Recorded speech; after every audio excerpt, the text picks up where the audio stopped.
Wow, ay bigat. Ganda oh.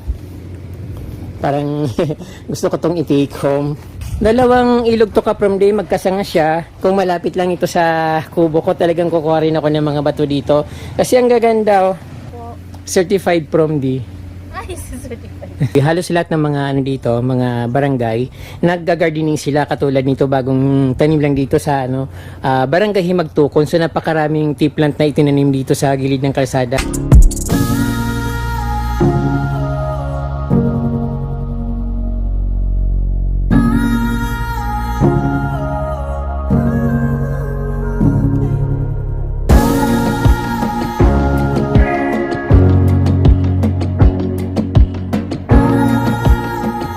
Magandang hapon po sa inyo mga kapromde.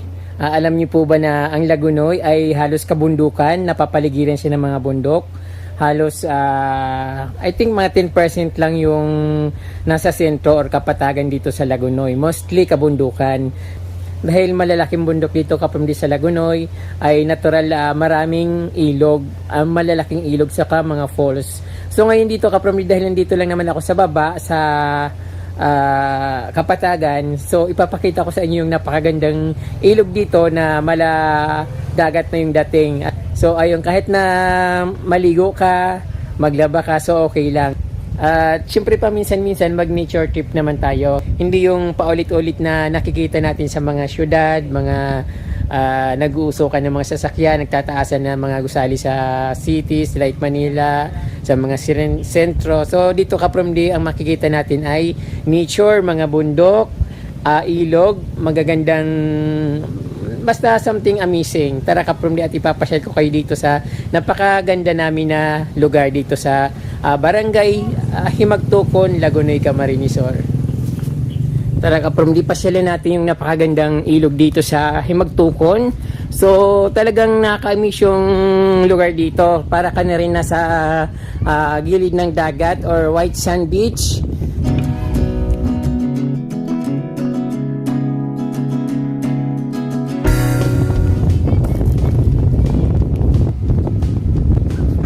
Yun dito pa lang talagang makikita mo na yung napaka-presko.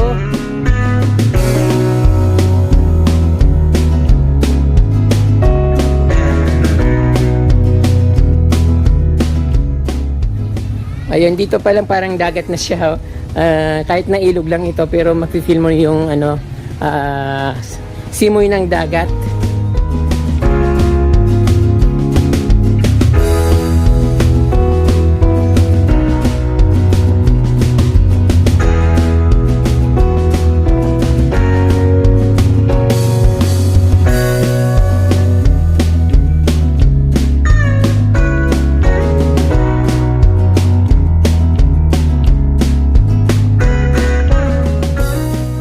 Para ka rin naman nasa sa dagat. Yung mga bato nila ang lilinis.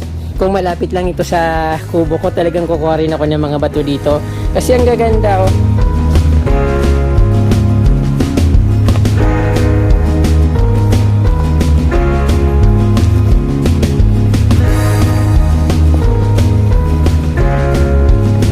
Ayun, magano ka dito, maglakad-lakad ka lang. Kahit parang dito ka na magpalipas ng buong araw. Maganda rin dito yung sunset at overlooking Mount Isarog. Ayan kapromde yung tulay dito sa amin na palaging napuputol dahil sa tindi ng baha. Kasi itong dito sa amin kapromde, yung ilog na to ay napakalakas nito pag bumaha kasi halos lahat ng tubig nang gagaling sa kabundukan ay dumadaan dito, so naiipon dito, kaya once na tumaas yung tubig at talagang punong-puno ito, nakikita nyo yung kung gaano kalawak yung inaabot ng tubig dito sa ilog.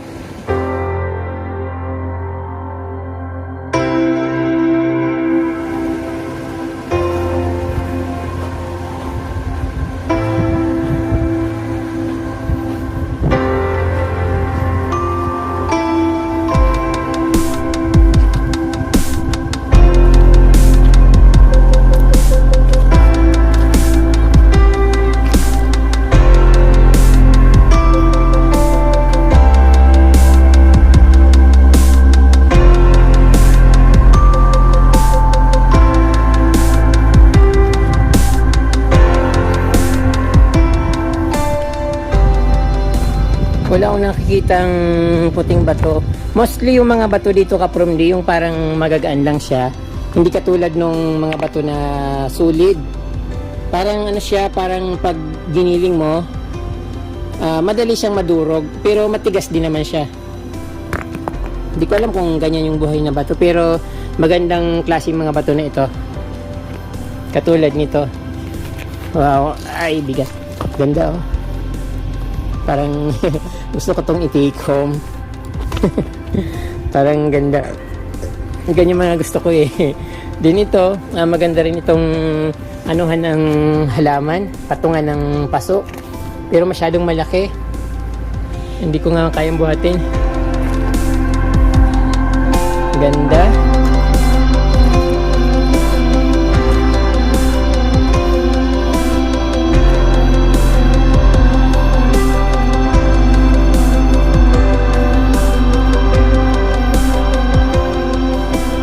Ang sarap tumira sa ganitong malapit sa ilog. Kaya lang ang dito yung baha, masyadong mataas yung tubig dito kapag bumabaha.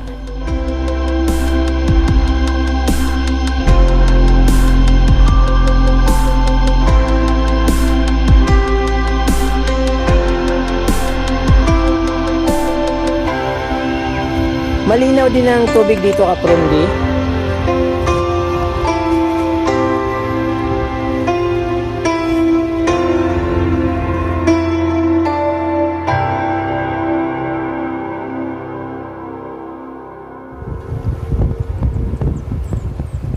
Marami rin dito namimingwit bandang umaga at syempre paghapon.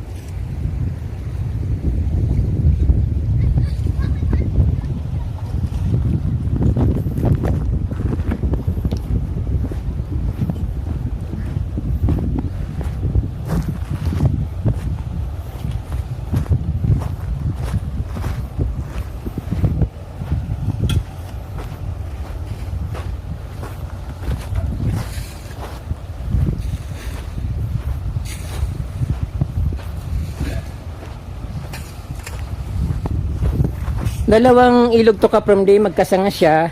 Dito yung main pinakami na ilog, yung maraming pinanggagalingan.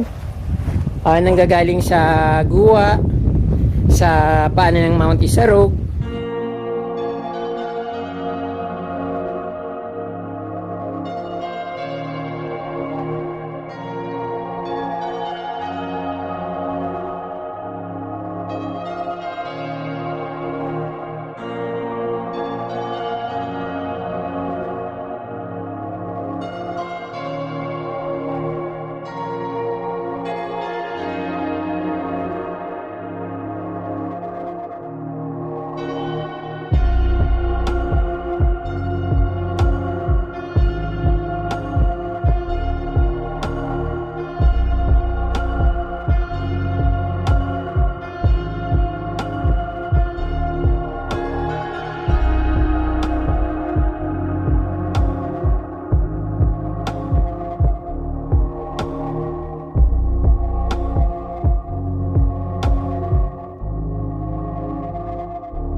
So yung ilog dito po Kapromdi ay unpredictable yung pagbabaha dito kadalasan kasi minsan napakalakas ng ulan sa kabundukan tapos dito sa malalapit sa bayan ay mainit. Kaya minsan nakikita namin dito na medyo malabo yung tubig kasi bumabaha at malakas yung ulan sa kabundukan. So syempre saan pa ba naman dadaan yung mga tubig na nanggagaling sa bundok kundi dito, kaya minsan bigla siyang tumataas. At kadalasan banayag lang naman, depende sa panahon.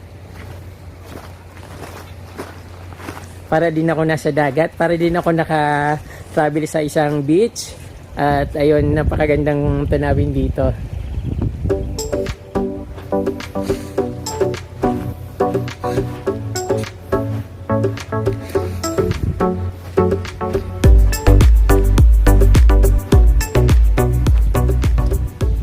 So dito naman may mga mga sa ground, so may mga grass.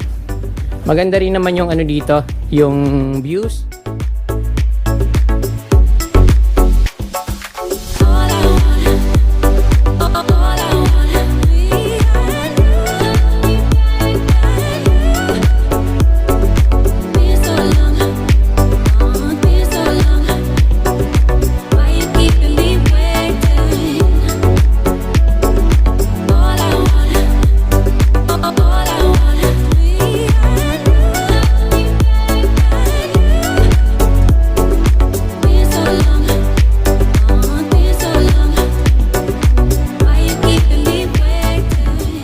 Ay, ma'am, taga saan po kayo, ma'am? Bakit po? Dito lang din. Sa Himagtukon? Himagtukon. So, pero may po kamuya, digdi. Naghiling po ako maning vlog. Anong vlog mo po? Certified from D. Ay, certified. Ano po pangalan niyo, ma'am? Sige na. Ha? Janet. Janet. Kabalik mo dyan sa vlog muna. Ikaw po, ma'am. Ikaw po, ma'am. Lucel po. Lucel. Wala po kayong babatiin, ma'am? Ano na, pwede mag-ano na lang? Mag-promote. Shout out, shout out. Ano na lang po, pa-follow na lang din yung page ko. Ano po ba yung page niyo, ma'am? Simpleng Buhay Probinsya. Simpleng Buhay Probinsya. Ano ba yung FB page? FB page. YouTube? FB page lang. Simpleng Buhay Probinsya. So, notice po. Ayun, mga ka-From D, follow natin si ma'am sa Simpleng Buhay Probinsya. Si ma'am Lucel. Lucel. Ayan, siyang author or ano ba yung tawag doon?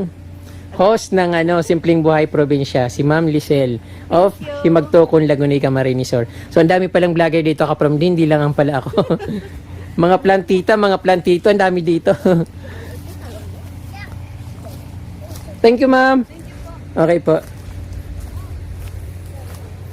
So, ayun ka-From D, yung nakita niyo yung lugar dito. Pinapanood din pala nila ako pero hindi nila ma-recall yung pangalan ko.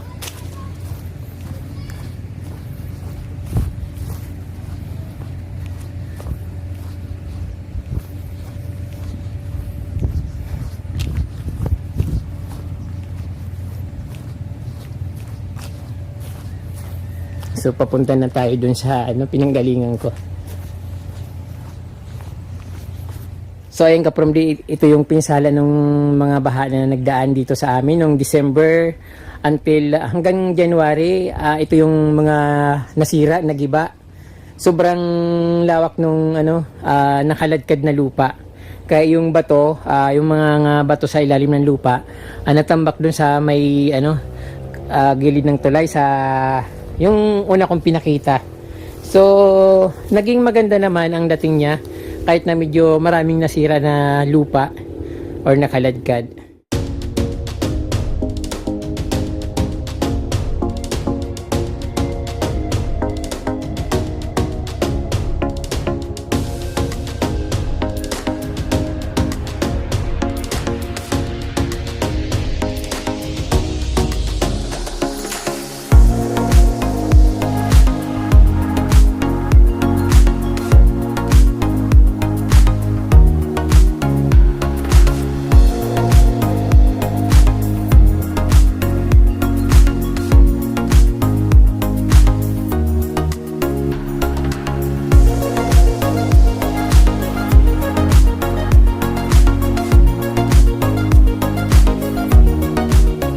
So ang maganda dito ka-From D sa barangay ng Lagunoy, halos lahat ng mga dito, mga barangay, nagga-gardening sila katulad nito, bagong tanim lang dito sa barangay Himagtukon. So napakaraming tea plant na itinanim dito sa gilid ng kalsada.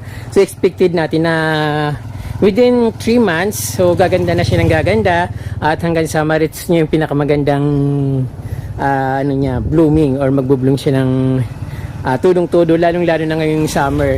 So napakagandang tingnan mga ka-From D kapag ito ay nag-bloom yung mga halaman. Dito sa kaliwa, mga tea plant.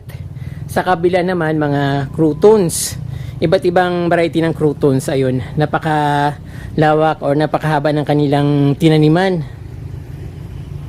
Ayun, yung tulay naman namin dito yung palaging napuputol, kaya palagi kaming stranded dito kapag dumadaan yung malakas na ulan at syempre dinadaanan ng malakas na baha. Meron din sila dito mga palayan. Napakagandang tingnan, green na green.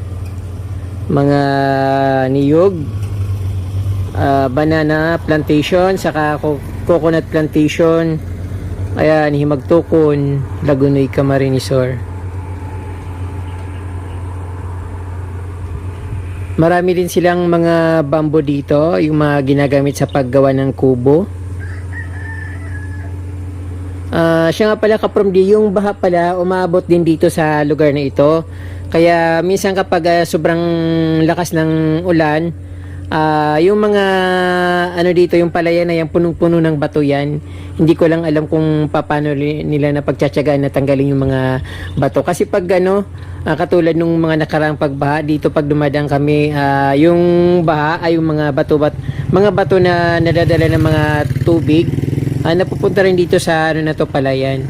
So napakatyaga talaga nilang alisin para mapagtaniman ng mga palay. So ito yung lugar dito na makikita kahit kunti lang. Makikita nyo yung napakalinis at napakagandang lugar dito sa Barangay Himagtukon.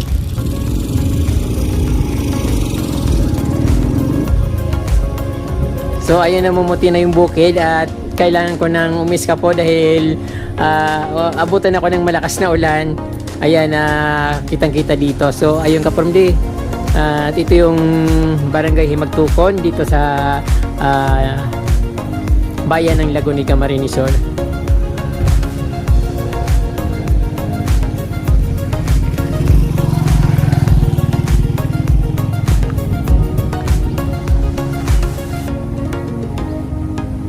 So ay mga kaprambi, ilan lang yun sa mga magagandang lugar dito sa Barangay Himagtukon, Laguna, Camarines Sur. So mayroon din silang napakagandang falls, kaya lang hindi ko na mapuntahan dahil mas maganda kung mayroon akong kasama pag pumunta ko doon. Hindi kasi masyadong dito kilala at hindi ko rin kabisado yung lugar na ito. Dumadaan lang ako dito papunta sa sa bahay kubo ko. Pag galing bayan, dinadaanan tong lugar na ito. Kaya palagi ko siya nakikita. Sabi ko, bakit hindi ko i-feature? Hello!